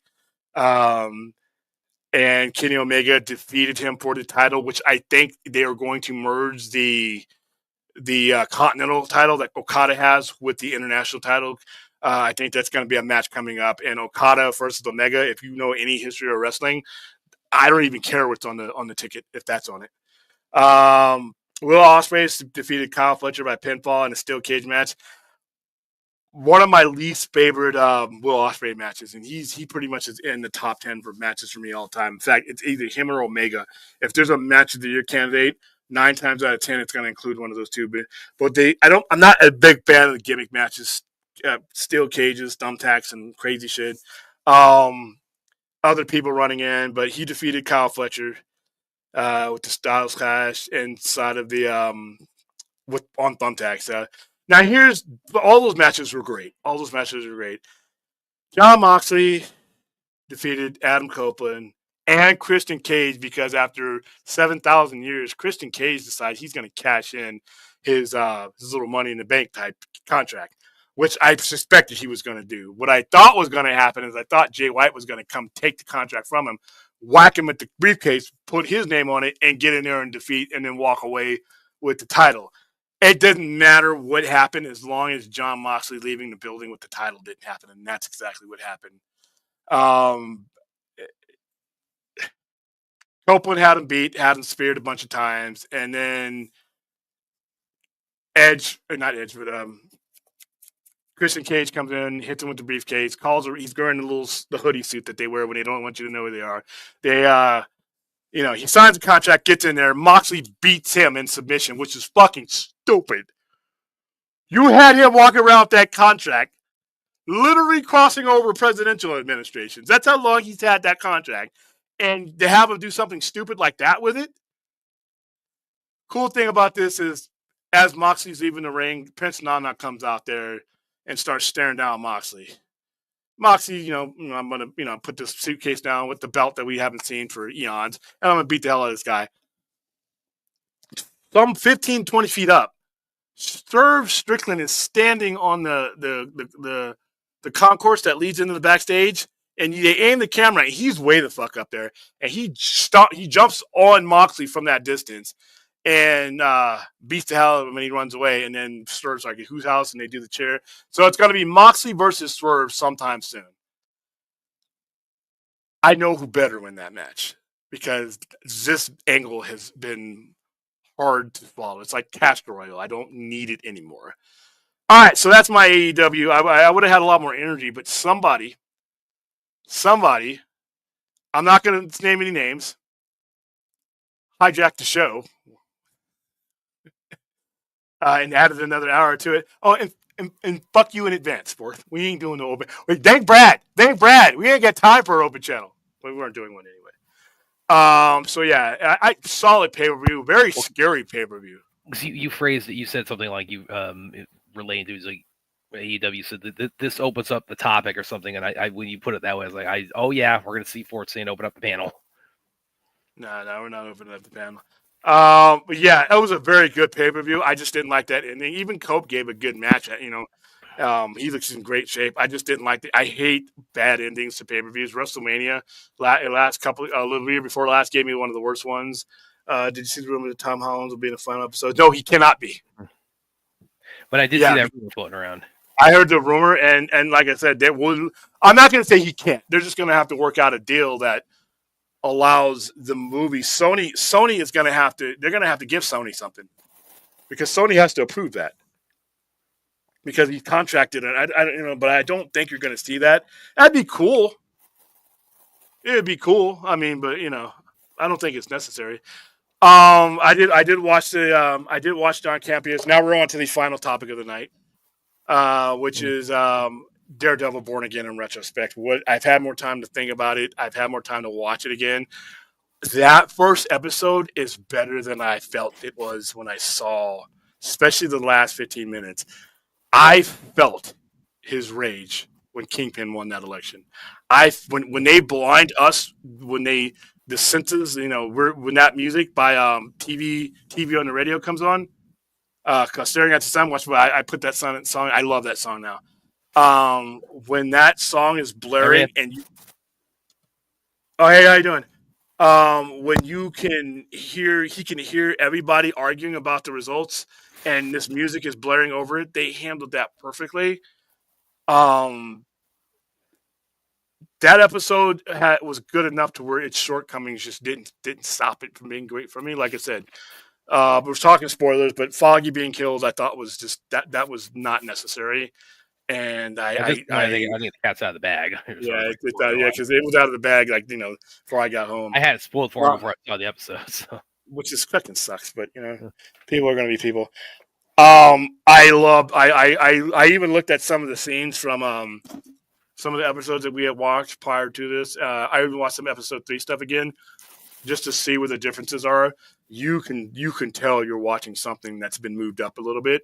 Yeah, the cinematography alone in Born Again, and it's just a different show. And like I said, I'll say this again. I thought Charlie Cox did some of his best acting as Daredevil than he did in the previous seasons combined. You saw nothing like that scene where Matt Murdock and Wilson Fisk are sitting. When we saw the snippets of that scene, I was blown away just by what we saw. I didn't realize how much more to that conversation there was. Yeah, that's longer than that little trailer portion of it makes it look.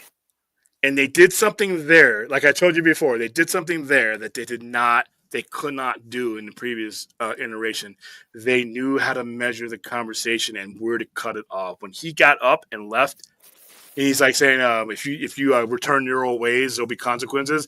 And Matt's like, "Good, we understand together." He ended that conversation perfectly because basically they were threatening each other. Yeah, Daredevil's basically saying, "If you step a line, I'll be there." And Kingpin saying, "If you return your ways, there's a lot of veiled talk in that scene." Yeah, because they don't need. Well, they don't need to come to each other and say, "I know you're Daredevil, I know you're Kingpin," or et cetera, et cetera. And I love the fact that that's off the table because that's what added during Frank Miller's second iteration, his second run on Daredevil. That's what added intensity from that point on. Is that like I said, Wilson Fisk said is the worst thing. If he would have been okay if he'd have never found out who Daredevil was because he wouldn't have been obsessed with him. And it's his obsession of Daredevil is what led to some of his downfalls, many of his downfalls, both in this show and not. So I think the costume needs to improve just a little bit. Go ahead and put the double D's on there, guys. I mean, make it a moment. Don't wait till the end. Again, watch somebody clip that out. Oh yeah, double D's. Well, we have the 3 D's. I mean, we haven't clipped that out, and you're too late. I still don't like Karen Page's portrayal. Well, she hasn't been in it that much so far either. No, but that whole she's basically in like the intro and then that court scene in episode 1. So there's still like if you're not like loving Karen Page right now, there's still she hasn't got like a huge amount of runway yet. So if there's an arc change or whatever for incoming, it's like that might just be something we haven't seen yet. I do get the feeling that they're going to bring. Obviously, they're going to bring Bullseye's breaking out. He's getting out. There's going to be a fight. It's like it was either like that or kill him when he gets pushed off the roof. And it's like, oh, you kept him alive. Well, you kept him alive for a reason. Yeah, and I need them to go all out in this next fight. I need that to be. I need you guys to sit down with some Daredevil. I need you to sit down with some 168 through 191. and truly understand what this next fight scene between them needs to have, and how that story needs to be told. They have the ability to do better. They have the resources to do better. We don't need to take his alpha enemies and do close quarters. I can understand that when it's just the nobodies, but when it's those two, I need 3 or 4 rooftops to be involved. I need the scaffolding to be involved. I need those drop down ladders to be involved. I need fools to be upside down. I need cards being thrown from odd angles, and I need marbles being stuck into bricks because he's throwing them. That's what I need on this next Daredevil fight. Because when he kills Elektra and Matt goes after his ass, he's enraged then, but he's composed. He toys with him. Because listen, Bullseye has no chance against Daredevil. All right, I mean he doesn't. He had no chance, even given his accountability. Once Daredevil closes on his ass, it's over. And even he doesn't have to do it because Daredevil's beat him with the Billy Club alone. Like when you see that was accurate. When you see Bullseye running from that Bully Club, that's the shit that would happen in the comic. Except Daredevil hits him and it knocks him, off the thing. But yeah, it's I'm looking forward. I hope they review some of the personalities of the characters and go a little bit more deep into it, but they've already knocked off one that I think they could have gone a couple of miles with. But I really love those first 2 episodes, and I'm glad they gave them to us back to back, because I did after episode 1, I didn't want I didn't want it to end. I wanted the next 5 or 6 minutes of that shit. So I thought it was good. That's going to be the now they're going to like a 1 a week format, except. And I don't know, it's not clear why they're doing this, but on March 25th, that's going to be another dropping like episodes. What are we coming up on? This will be 3rd, and then that'll be 4th. So that'll be like episodes 5 and 6 dropping that again. They haven't given a reason why they're doing that. Then I mean, I can only assume it must be. That suggests to me there is something pretty big happening between those 2 episodes. They kind of want to get out on the board like all at once.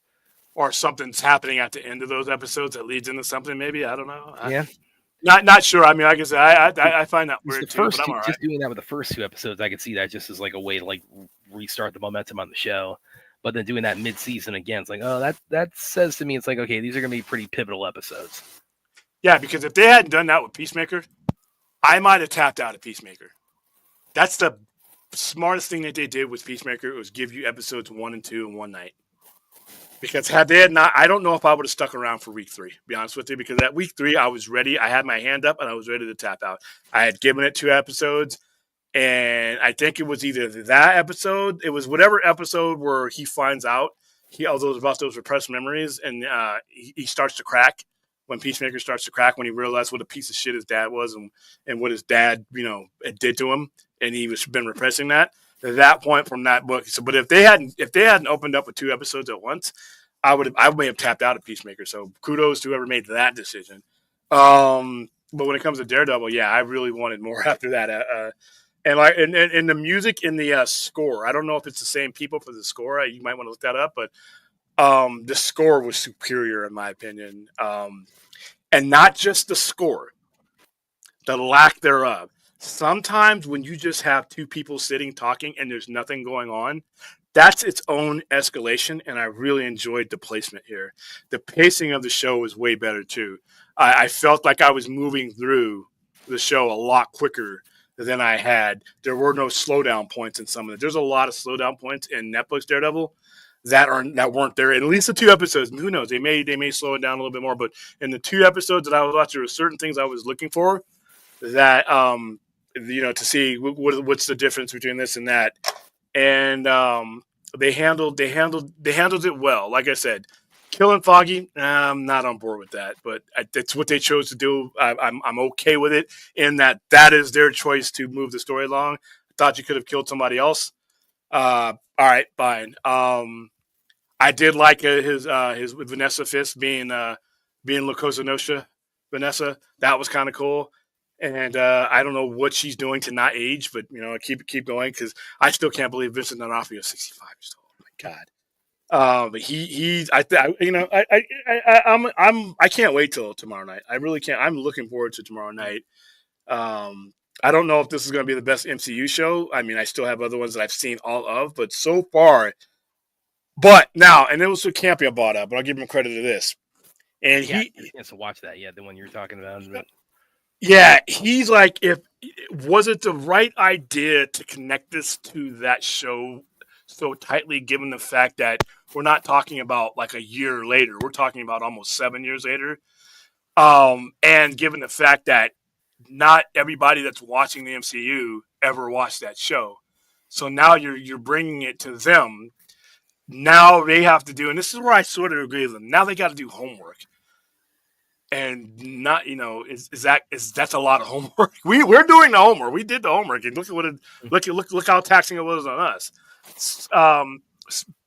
I agree personally with them connecting it to that show because I fear what they would have done without that DNA. What was it going to be if they hadn't done the overall? Yeah, so but I wish that they'd have kept the episode length, but that's fine. But I understand where he's coming from. It's a lot. We're talking 39 episodes of culture that you now have to reaffirm. If you watch the show, it's no big deal. If you're the standard MCU head, and like I said, many people did not watch this. They knew of the show, but they didn't watch the show. And now, because he was sitting on there with his brother-in-law, Ray. And Ray had never seen Daredevil. He knew of it. He never seen it. He had his brother on? Yeah, he had his brother-in-law, Ray Ora. And he was completely lost. And that's what prompted him to bring up that topic. So, yeah, I can see it both ways. I mean, I can understand the other way. I can't see it the other way because obviously I saw the episodes, and I liked what Netflix was doing. At the same time, that is a conundrum. I wonder if that's going to have any effect on the numbers. All right, your first 2 episodes, given a few days now, and headed into episode 3. What are your added on thoughts since we've talked? Yeah, that's about pretty well. I don't know. I was pretty enthusiastic about the we did the watch party for it last week, and I'm more or less where I was, or it's like I don't have a lot that I don't have much of any objection so far to what we've seen so far on Born Again. I'm really liking what we've seen, and like you said, it's like the step up in resources they given it. I mean, this show, I think I underestimated probably actually when I was getting. I would say they are probably Born Again. They're probably spending a good $40 million more on this than they did on any one season of Daredevil Netflix. And they're clearly trying to give it they're putting CGI into this. I mean, they never put CGI into Daredevil on Netflix. I mean, they've got him swinging around on the Billy Club. They got they're amping up. That's one thing I really appreciated. They're amping up the emphasis, or they're giving us a sense of how his senses work. Like with hearing specifically, I really hope that means we're going to see more of the radar sense, from his perspective, as this goes on. The pacing also, like you said, because season 2, if I have a complaint about season 2, is that they're particularly in the middle section. It's the pacing kind of bogs down a little bit in season 2. But otherwise, I think it's off to a fantastic start. I'm really looking forward to seeing where they take this. And I think probably also, we were talking about the pacing, that looking back on what it was going to be initially, it was going to be 18 episodes. And I think that may be why the pacing feels a little bit more, it feels a little more fluid and a little bit more streamlined in these 2 episodes, because they might have been, that's the conundrum they might have run into if they had kept that 50 to 18 episode format, is that it might have had some pacing issues. I could sense maybe that's why they did the overhaul, or one of the reasons why they did the overhaul. But overall, I'm really like how they started back up so far. I'm really enjoying it, and looking forward to seeing it very shortly here. Although we got some clarification. Yeah, and this is the thing I want to be clear about too when we go into the next episode. I think the episodes drop at 7 p.m. on Tuesdays, not midnight. Yeah, because we got a little bit. Yeah. I fucked that up. Sorry. That was last week, but is that going to be the whole? Is that how it's going to be going forward? Where it's it's Tuesday but 6 p.m. Pacific now when each episode drops, or is it going to be Tuesday past midnight? Yeah, because like I said, I'm not available to do them live. I'm available. You know what? I'm gonna. I should probably put a poll. What do you? I'll probably put a poll up later on when I get home. What do you guys prefer? Would you prefer Brad do them right as they air, or would you prefer to when I'm available at 11:30 and doing it then, and then Of we course, all are we all know how it's gonna go. It's like they only tune in for me, so that's how it's gonna go. I mean, there are some people who want to watch it live. My intent was to watch it live, but I didn't realize that they were going to do this like this. I think this is Here's a good one. Here's a good one. What cameo from a superhero would cause a broadcast? Well, obviously, if they did actually manage that Spider-Man one, I think everybody would if we actually saw Spider-Man show up, and like he catches a brick or something, that would obviously bring a lot of smiles to other people's faces. Yeah, I'm a really good reporter or some shit like that. A really good photographer, yeah. Yeah. And they have alluded to there are going to be some cameos. They haven't said like they just said like MCU cameos. It's kind of like the way they put it. There's going to be, and I've talked about like we talked about in here like Williams thinks it's pretty likely we're going to see Elektra show up. And yeah, that would be pretty cool. I think if we did see her show up, there's a lot of back and forth, a lot of speculation whether or not we see any of the other Netflix characters. I don't know if that's what they were alluding to with the the allusion to cameos. If that is the case, my biggest one as far as like who would make me the most excited would be seeing Iron Fist. Yeah, that would definitely be a braggasm. It really be a braggasm. They got to have a fight scene side by side, or it's like I would have like double team you with some henchmen or something. That'd be pretty cool. I don't know. Other than that, yeah, those would be the ones I think probably if you're talking about bradgasm or not even just me, like just probably would excite people a lot would be either any of the Netflix characters or Elektra or Spider-Man. I think those are the ones I think are the most pertinent too, because those are the characters he's crossed over with. Those are the characters he has some kind of pre-established relationship with. So those are the ones I think you have the most likelihood of seeing, even though we've said like Spider-Man, that's a lot more complicated. But if they do actually pull that off, like that'd be that'd be some negotiation. I'm not saying that can't happen. That's going to be some negotiation. That's a coup if they make that happen. If he had the No Way Home cameo with him and then the Born Again cameo with him, that'd be some symmetry. It's like again, like you said, it's a no pun intended, a tangled web. But I hope they pull it off. Mighty Rex wants Ghost Rider. Why do you want Ghost Rider up here of all characters? Yeah, I wish it was midnight too. I think it's more exciting. I love our midnight live watch parties. Those are fun when we were doing those shows. But. Yeah, me too. So yeah, and yeah, are we clear exactly too? Like, I mean, was that just as far as like the time of day the episodes dropped? Was that only for the show starting back up again? Yeah, thank you. That's definitely. Well, I can look on Disney Plus right now, and it should tell you like the exact time of day it'll drop. It may not. I'm just curious. I'm there right now. Let's see, Daredevil. And I like as far as like cameos going back to that, the other thing too is that if Iron Fist showed up, because then Aaron hasn't seen any of the shows other than what we've done so far of the Netflix show and on Born Again. So if he showed up, then Aaron would see him and recognize alongside her big brother, yes, this character is awesome. He just had a bad first season, but now he's bouncing back. Yeah, whatever. Yeah. It doesn't tell me. It doesn't say the time of day. It doesn't tell me what time of day it gets released. Oh, there's no. Oh, really? 8 a.m. Come on, that's got to be wrong.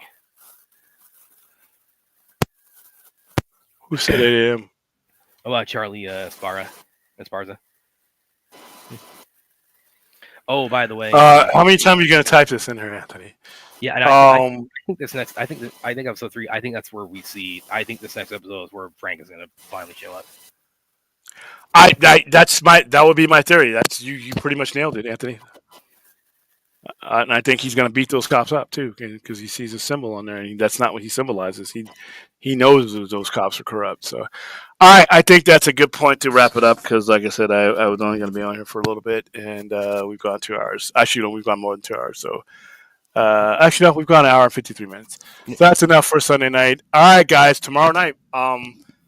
If I don't hear any objections, we're going to do Daredevil Born Again episode 3 at 11:30 Pacific Standard Time. And that's going to be our Monday show for a while. So for the next 2 months or so. All right, please. 6 episodes left, and there's going to be like a double block on the 25th. So that would be like about the next 5 weeks. All right, please like, subscribe, share the screen for the 51 of you who are watching on a very late Sunday night or early Monday morning. If you are watching on, it's pretty much split down the middle. For those of you who are watching on Twitch, subscribe there. If for those of you who are watching on Twitter, come over to the Sci-Fi Center. Here, I'll do this. Come on over to. I should have this up after we've done the original thumbnail because we don't need to see my. Even though I love my thumbnails, they're no longer needed during the show. This is needed more during the show. So there you go. YouTube.com/at the Sci-Fi Center. Follow all the social media stuff. All of our, all of my Blue Sky, Twitter, everything is in there. So if you're watching through YouTube, go the other way, and if you're watching through X, go the opposite way. All right. Until tomorrow night, 11:30. Have a good, safe start to your week. Later, guys.